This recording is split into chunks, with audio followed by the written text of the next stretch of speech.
नमस्ते दोस्तों, स्वागत है आप सभी का श्रीमती अनुश्री के पॉडकास्ट में। बड़े दिनों के बाद मेरा पॉडकास्ट आ रहा है, लेकिन with a very important and interesting topic. इस पॉडकास्ट में आगे बढ़ने के पहले आप सबसे रिक्वेस्ट है कि प्लीज़ प्लीज़ मेरे चैनल को सब्सक्राइब करिए। और इस पॉडकास्ट को सुनने के बाद अगर आपको ऐसा लगे कि ये किसी के लिए भी इम्पॉर्टेंट हो सकता है तो उनसे ज़रूर शेयर करिए। और मुझे ऐसा लगता है कि ये जो टॉपिक है जिस पे मैं बात करने वाली हूँ, जैसा कि मैंने कहा, वो इंटरेस्टिंग भी है और इम्पॉर्टेंट भी।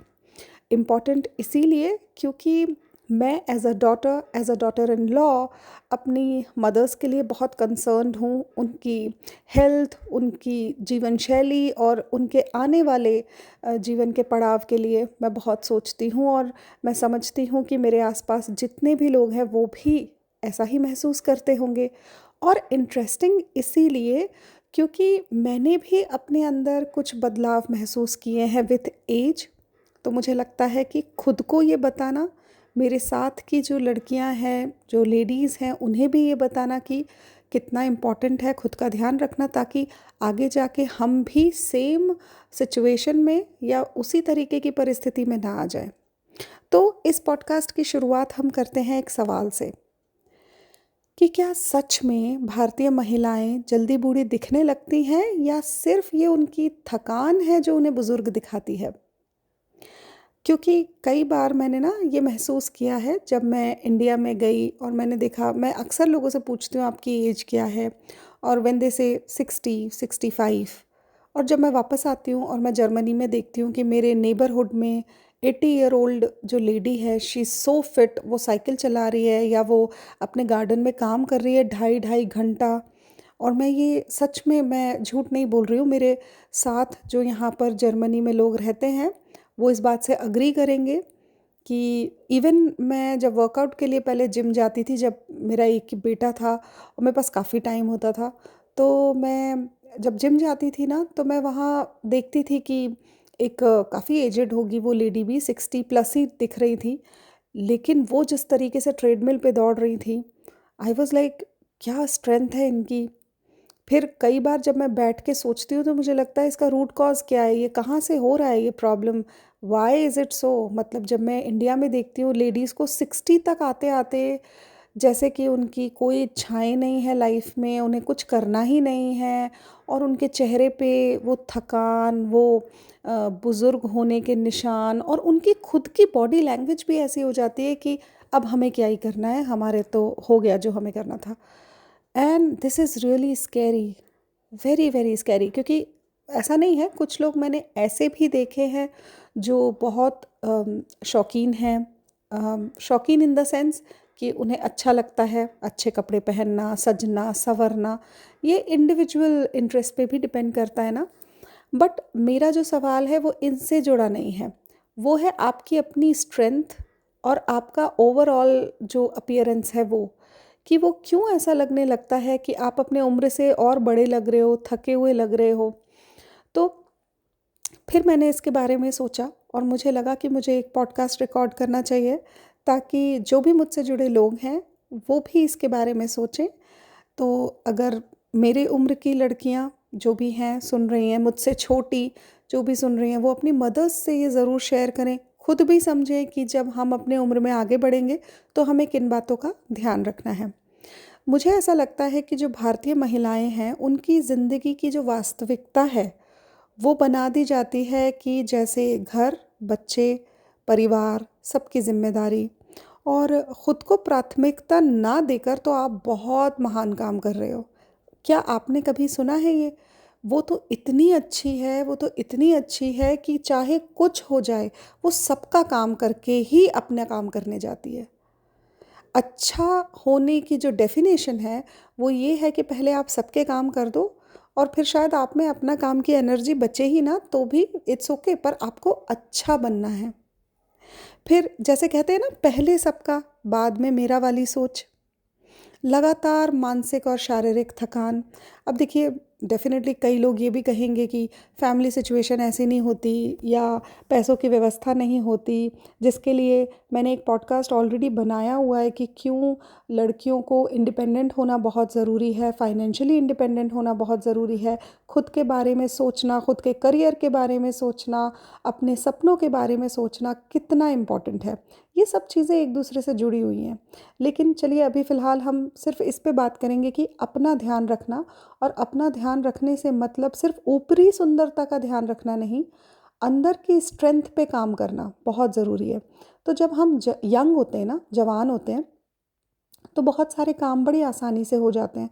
मैं भी फ़ील करती हूँ, मैं 42 इयर्स की हूँ, 43 हो गई हूँ याद दिलाना पड़ता है खुद को। तो 43 की हो गई हूँ, और अब मैं अपने, क्योंकि 40s में जब हूँ तो बहुत सारे बदलाव महसूस करती हूँ जो 30s में नहीं थे। मेरी स्ट्रेंथ कम हो गई है, मेंटल भी एंड फिज़िकल भी।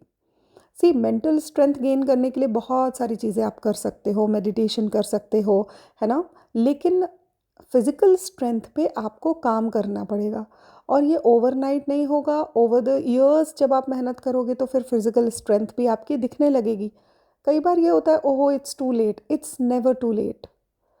तो मुझे ऐसा लगता है कि जब हम जवान होते हैं तो काम बड़ी आसानी से होते हैं। हम अपनी मदर्स को देखते हैं, जैसे चलिए मैं अपनी माँ की बात करूँ तो मेरी मम्मी शुरू से बहुत एक्टिव रही हैं, और बहुत खाना बनाने का शौक़ था।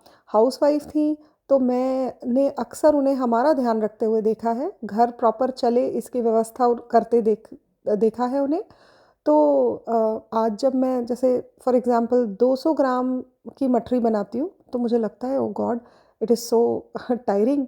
और मैं मेरी मम्मी को देखती थी, वो 3-3 किलो मैदा की मठरी, आटा की मठरी बनाती थी। जब दिवाली, दशहरा आने वाला होता था, त्योहार होते थे, गुजिया ऐसे 15-20 गुजिया नहीं बनती थी, 100-200 गुजिया बनती थी, और वो अकेली कर रही होती थी। तो ये एक तरीके से उनके अंदर स्ट्रेंथ थी, ताकत थी। विथ एज आपकी, अब आपको काम तो करना है लेकिन अंदर की ताकत ख़त्म हो रही है, क्योंकि उस ताकत को बनाए रखने के लिए तो कुछ नहीं किया।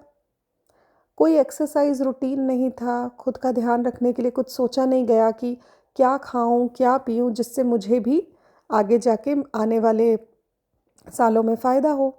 सेम वेज़ जब मैं अपनी मदर इन लॉ को देखती हूँ, तो उनको भी मैंने हमेशा बहुत काम करते देखा है। घर का ध्यान रखते, वो तो वर्किंग भी थी, तो बाहर काम करना, घर में भी सारी व्यवस्था देखना, बच्चों की पढ़ाई अच्छे से हो ये मेक श्योर करना, घर में कोई परेशान तो नहीं है ये भी देखना, खाना-पीना, घर की क्लीनलीनेस, सब कुछ की व्यवस्था देखना। क्योंकि पहले तो इतना ऐसा भी नहीं होता था कि आपके पास बहुत सर्वेंट्स हैं या क्या है। तो काम तो सबने बहुत किया, लेकिन अब जब मैं देखती हूँ तो मुझे ऐसा लगता है कि वो लोग मुझे बहुत, ऐसे तो उनमें स्ट्रेंथ है कि ठीक है, हम कभी-कभी सोचते भी हैं कि ये तो अभी भी इतने अच्छे से चल फिर रहे हैं, 60 प्लस हैं, हमारा पता नहीं क्या होगा। लेकिन जो मैं भारतीय जो महिलाएँ हैं, उनका जो अपीयरेंस है ओवरऑल, वो बेसिकली मुझे ऐसा लगता है, क्योंकि स्ट्रेंथ ट्रेनिंग ही नहीं हुई कभी, स्किन का ध्यान नहीं रखा गया कभी, फिज़िकल अपीयरेंस का ध्यान नहीं रखा गया कभी, तो इसीलिए चेहरे पे वो दिखता है, बॉडी लैंग्वेज में वो दिखता है। और वेट कई बार नहीं मैनेजमेंट करती लेडीज़, तो या तो वो ओवरवेट ही रह जाती हैं, या फिर जिसे कहते हैं ना कि आपकी बॉडी शेप में है ही नहीं और आपने इसको कभी नोटिस भी नहीं किया, क्योंकि ये आपके लिए इम्पोर्टेंट था ही नहीं, आप इतने बिजी थे लाइफ में। पर मुझे लगता है कि ये एक सीरियस कंसर्न है। तो मेरे उम्र की लड़कियां, मुझसे छोटी लड़कियां, लड़के, सब जो इस पॉडकास्ट को सुन रहे हैं, उनसे ये एक मेरी प्रार्थना है, मेरी रिक्वेस्ट है कि प्लीज़ अपने पेरेंट्स का ध्यान रखिए, उन्हें एनकरेज करिए कि वो फिज़िकल एक्टिविटी करें, स्ट्रेंथ ट्रेनिंग करें, दौड़ना शुरू करें। बहुत जल्दी ही आई थिंक लेडीज़ की लाइफ से, इंडियन लेडीज़ की लाइफ से ये माइनस हो जाता है। मैंने तो देखा नहीं किसी को कि जूते पहन के कोई दौड़ने जा रहा हो। हाँ, अब काफ़ी अवेयरनेस होती है, मैं कई बार देखती हूँ कि हाँ, कई जगह लोग ग्रुप बना रहे हैं, साथ में करते हैं। अगर आप किसी ऐसे ग्रुप्स को जानते हैं, ऐसे लोगों को जानते हैं जो इस अवेयरनेस में हैं, तो मुझे ज़रूर बताइएगा। तो मुझे बहुत खुशी होगी, ताकि हम उनके बारे में हमारी ऑडियंस को बता पाएँ, और जो भी हमारे लिसनर्स हैं उन्हें अवेयर करा पाएँ। तो अगर आपके जान पहचान आस पड़ोस में कोई भी ऐसे लोग हैं जो लोगों को प्रेरित करते हैं फिज़िकल फिटनेस के लिए, तो ज़रूर मुझसे भी शेयर करिएगा। फिर जैसे पोषण की कमी भी एक बहुत बड़ा कंसर्न है कि आप देखिए कई घरों में महिलाएं सबसे अंत में खाना खाती हैं। एक तो ये गरम खाना खिलाने का जो शौक़ है, प्लीज़ इसे ख़त्म ही कर दीजिए। मैं तो कहूँगी ये आप अपने आप में ही प्रिविलेज ले रही हैं। आपको लगता है मैंने गरम रोटी, गरम दाल-चावल खिला के बहुत बड़ा काम किया है। सी मैं मदर हूँ, मैं भी करती हूँ ये एट टाइम्स। जब जैसे अगर मैं पराठे बेल रही हूँ, मेरे बच्चे अराउंड हैं, मैं बोलती हूँ आओ बच्चों खा लो। उसी टाइम बन रहा है, मैं दे रही हूँ। एंड देन फिर मैं और मेरे हस्बैंड बैठ के हम साथ में खाते हैं, और कई बार मैं उनको भी बोलती हूँ आप भी खा लो, इट्स ओके। बट देन सी ये बात मैं अपने हस्बैंड की तारीफ़ करूँगी कि वो हमेशा कहते हैं नहीं अब तुम बैठो, आखिरी के ये जो 2-3 पराठे ये मैं बनाता हूँ तुम्हारे लिए, तुम भी गरम खाओ। तो लेकिन ये जो गरम-गरम खाने के चक्कर में जो डिले होता है कुकिंग में, और आप लगी ही रहती हैं किचन में कि जो काम आपका 20 मिनट में ख़त्म हो सकता था उसे आपने 1.5 घंटा लगा दिया, सिर्फ़ इसलिए कि आप एक-एक रोटी गरम उतार के देंगी। मुझे ऐसा लगता है you should save your time, ताकि आपके पास जब जैसे थोड़ा 15 मिनट है तो आपने थोड़ा-सा स्किन केयर कर लिया। फिर उसके बाद अगर आपके पास समय है तो आपने थोड़ा स्ट्रेचिंग कर ली, थोड़ी एक्सरसाइज़ कर ली। बहुत सारी चीज़ें हैं, योगा के बारे में आप जानिए, समझिए। आप कर सकती हैं बहुत सारी चीज़ें, खुद पे ध्यान रख सकती हैं। खुद के अंदर क्या कमी हो रही है इसके बारे में भी सोचना, विश्लेषण करना, अपनी डॉक्टर से बात करना। और जैसे मुझे अभी रियलाइज़ हुआ कि मैं इतनी थकी रहती हूँ, शायद मुझ में कोई डेफ़िशिएंसी हो रही हो, तो मैंने डॉक्टर को दिखाया, अपना पूरा चेकअप कराया। तो इसकी ज़िम्मेदारी भी पूरे परिवार की होती है। तो परिवार भी इस चीज़ को सहज ही ना एक्सेप्ट कर ले। अगर लड़की कह भी रही है कि नहीं, नहीं मैं तो आपको गरम ही खिलाऊँगी, ओके फ़ाइन, एक दिन आपने खिलाया, बट एवरीडे ये रूटीन, तो आपको भी एज़ अ फैमिली उनको एनकरेज करना है कि नहीं, this is not the only thing we want from you, we want you to be healthy, happy. और कई बार होता है ना, आपको रियलाइज़ करवाने वाला कोई नहीं होता है, तो आप वो बनिए। आप कोशिश करिए कि वो समझें।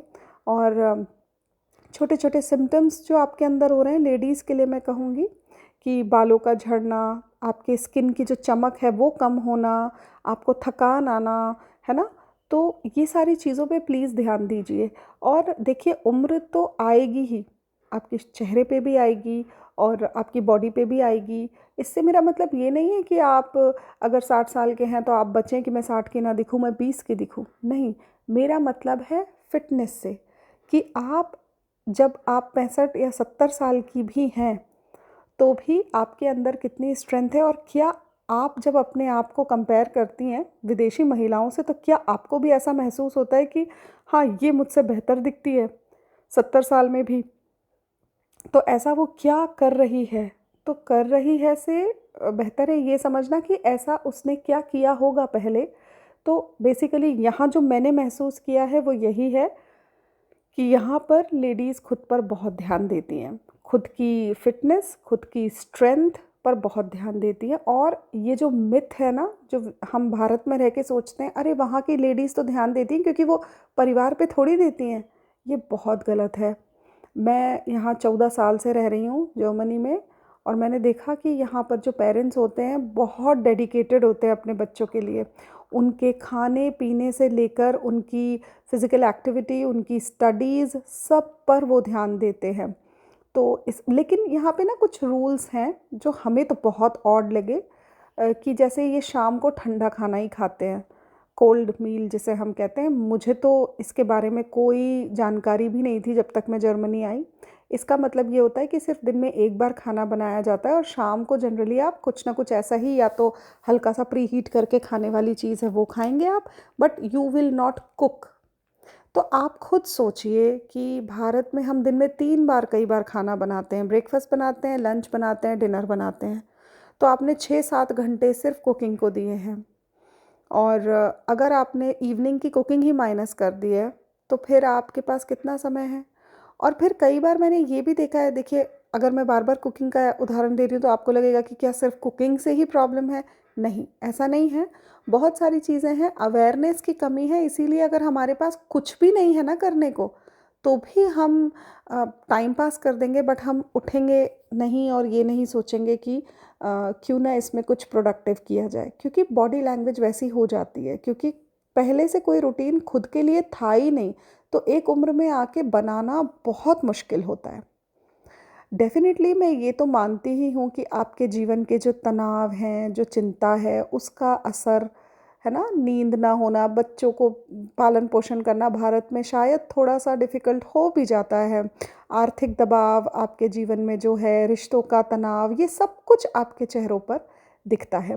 तो मैं डेफ़िनेटली ये भी मानती हूँ कि जो आपके चेहरे की जो झुर्रियाँ हैं, वो सिर्फ़ उम्र की वजह से नहीं आती, कई बार ज़िम्मेदारियों की वजह से भी चेहरे पर वो दिखाई देती हैं। लेकिन साथ ही साथ मेरा ये भी मानना है कि जो भारत की महिलाएँ हैं और जो पश्चिमी देशों की महिलाएँ हैं, उनकी जीवन शैली बहुत अलग है। तो कंपेयर तो हम बिल्कुल ही नहीं कर सकते। हम कोशिश कर रहे हैं सीखने की। तो जब इस पॉडकास्ट को भी आप किसी से शेयर करें, तो आप ये रेफ़रेंस उन्हें ज़रूर दें कि यहाँ पर हम कोई तुलना करने नहीं बैठे हैं कि कौन अच्छा है, कौन बुरा है। यहाँ पर हम बैठे हैं कि हम क्या सीख सकते हैं जिससे हमारा जीवन बेहतर हो जाए, जिससे हमारे अंदर भी शायद वो बदलाव आए जिनसे कि आगे चल के हमारी जो जीवन शैली है वो और बेहतर हो। कोशिश ये है। तो जो पश्चिमी देशों में मैंने कुछ पॉइंट्स महसूस किया, अब जैसे मैं जर्मनी में हूँ तो चलिए जर्मनी की बात करते हैं। तो जैसे इनकी, मैंने आपको ऑलरेडी बताया, जीवन शैली अलग होती है। घरेलू कामों का ना बँटवारा होता है।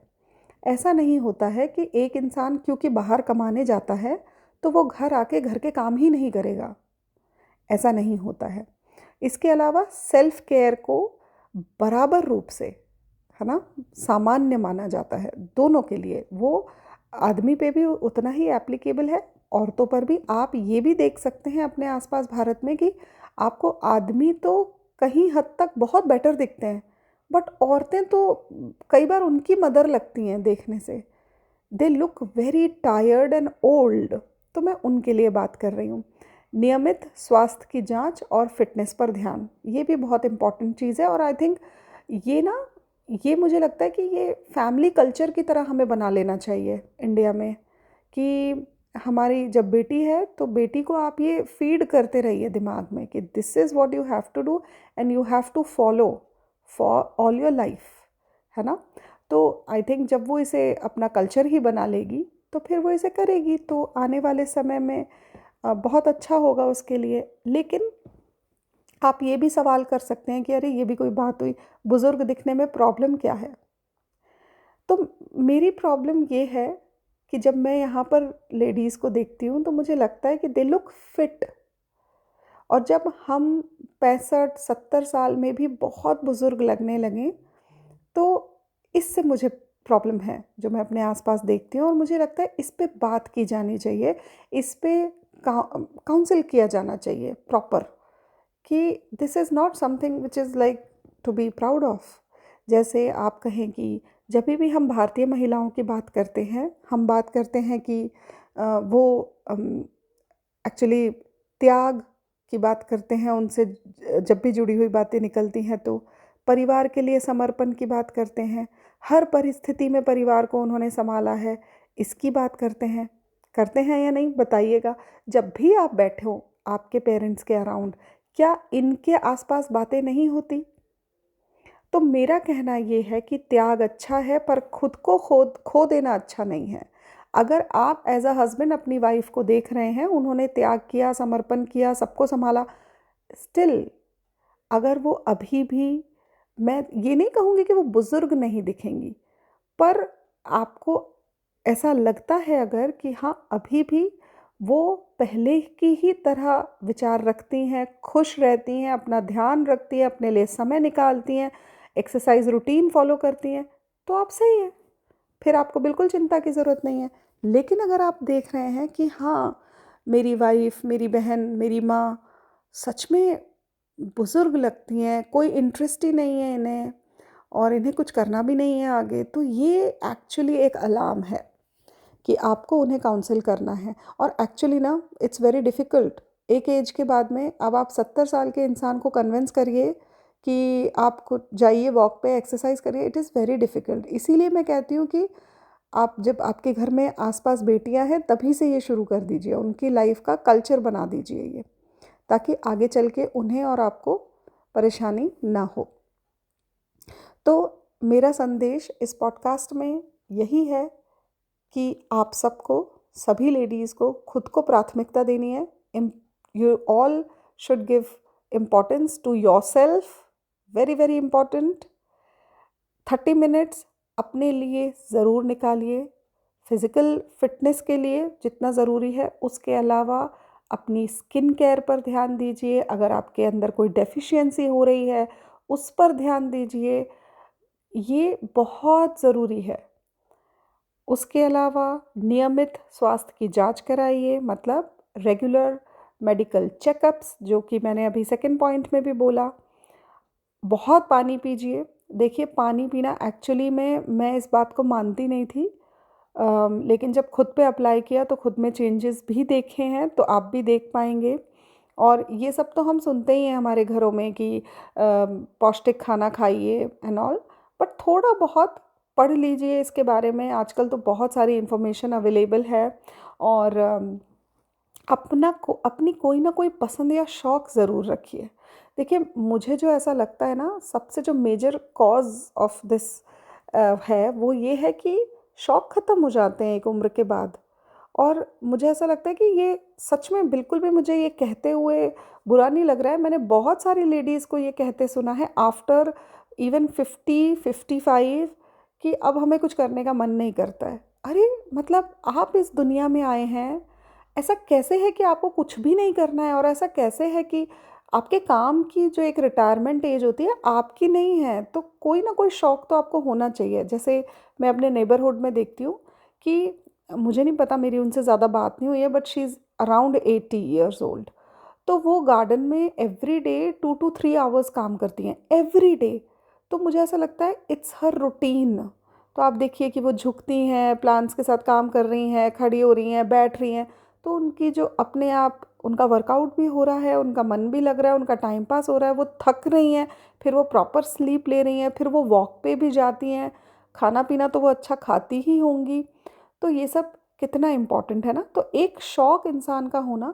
फिर मैं अपने से जुड़ी एक और आंटी को जानती हूँ जो अभी 70 प्लस हैं, पर वो म्यूज़िक सीख रही हैं। तो कई बार ऐसा होता है कि आपने जीवन में शायद कुछ ना किया हो पहले, तो वो सोचिए कि क्या नहीं किया है, और अगर आपका शरीर साथ देता है तो आप करिए, बिल्कुल करिए। आप गाना सीखना हो, आपको कोई डांस फॉर्म सीखना हो, आपको बुक पढ़ना अच्छा लगता हो, एक शौक़ आप ज़रूर डेवलप करिए। एंड अगर आप 70 की उम्र में भी मेरा पॉडकास्ट सुन रहे हैं तो भी ये आपके लिए एप्लीकेबल है, तो भी एप्लीकेबल है। एक शौक़ इंसान का होना बहुत ज़रूरी है, बिकॉज़ ये आपको बहुत चीज़ों से निकलने में हेल्प करेगा। कभी होता है ना, फिज़िकली आपको अच्छा भी नहीं लग रहा है, लेकिन आपको क्योंकि पेंटिंग का शौक़ है, आप पेंटिंग करने बैठे और सब भूल गए, तो ये भी होता है। तो फिर और जो एक डेफिनेशन बनाते हैं अपने घरों में अपनी माँओं की, कि हमारी माँ जो सबसे पहले उठती है, रात में सबसे आखिर में सोती है, पूरे दिन सबका ध्यान रखती है ना? लेकिन आप ये भी सोचिए कि जब वो माँ अपने आप को आईने में खुद को देखती है, तो क्या वो ये सोचती है कि मैं कितनी बदल गई, या मैं हमेशा ज़िम्मेदारियाँ निभाती रही? तो इसमें आप सबका फेलियर है, अगर आपकी माँ ऐसा सोचती है। अगर आप भी अपनी माँ को आज देखें और आपको लगे कि आपकी माँ आपको उम्र से ज़्यादा बुज़ुर्ग लगती हैं, या उनके कोई शौक़ नहीं बचे हैं, या फिर आपको ऐसा लगता है कि इस पॉडकास्ट में दिए हुए पॉइंट्स से उनकी मदद होगी, तो उनके साथ बैठिए और बात करिए। और अंत में बस मैं यही कहूँगी कि भारतीय महिलाएं जल्दी बूढ़ी नहीं होती, वो जल्दी ज़िम्मेदार हो जाती हैं, है ना? और ज़िम्मेदारियों के बोझ में अक्सर उम्र से पहले ही वो जो है बुज़ुर्ग नज़र आने लगती हैं। और फिर मेरे हिसाब से बुज़ुर्ग होना अपने आप में कोई कमी या कोई वैसी बात नहीं है कि जिस पे शर्मिंदा हुआ जाए, पर मान लेना कि अब मैं बुज़ुर्ग हूँ और मेरी तो कहानी ख़त्म, ये गलत है, ये नहीं होना चाहिए। तो ये अगर आपसे जुड़े हुए लोग बुज़ुर्ग जो है, चाहे माता हो पिता हो, वो इस तरीके से सोचते हैं। यहाँ पे मैंने मैक्सिमम जो है लेडीज़ को ही एड्रेस किया है, क्योंकि उनको ही ऑब्ज़र्व कर रही हूँ बहुत टाइम से और उन्हीं के बारे में सोच रही हूँ, तो इसीलिए उन्हीं के बारे में मैंने बोला ज़्यादा। और आदमियों के साथ भी हो सकता है इश्यूज़ होंगे, बट मैक्सिमम टाइम मैंने इंडिया में स्पेशली देखा है कि आदमी मुझे बहुत हद तक ऐसे दिखते हैं जो वॉक करते हैं, अपना ध्यान रखते हैं, टाइम पे सोते हैं, टाइम पे उठते हैं, उन्हें जो खाने को चाहिए वो वही खाते हैं। पर औरतें ऐसा करती नहीं दिखती, तो लेडीज़ ऐसा नहीं करती दिखती, इसीलिए ये पॉडकास्ट मैंने बनाया। एंड आई होप इसमें जो बातें मैंने की आपको अच्छी लगी होगी सुनकर। और मुझे बताइएगा अगर आपने इसको किसी से शेयर किया, आपके कोई पॉइंट्स हैं तो भी मेरे से ज़रूर शेयर करिएगा, कमेंट सेक्शन में लिख कर बताइएगा कि कैसा लगा आपको आज का ये पॉडकास्ट। और ऐसे ही किसी दूसरे इंटरेस्टिंग और इम्पॉर्टेंट टॉपिक के साथ मैं फिर आऊँगी और हम बात करेंगे। तब तक के लिए अपना बहुत सारा ध्यान रखिए और श्रीमती अनुश्री के पॉडकास्ट को सुनते रहिए। Bye bye.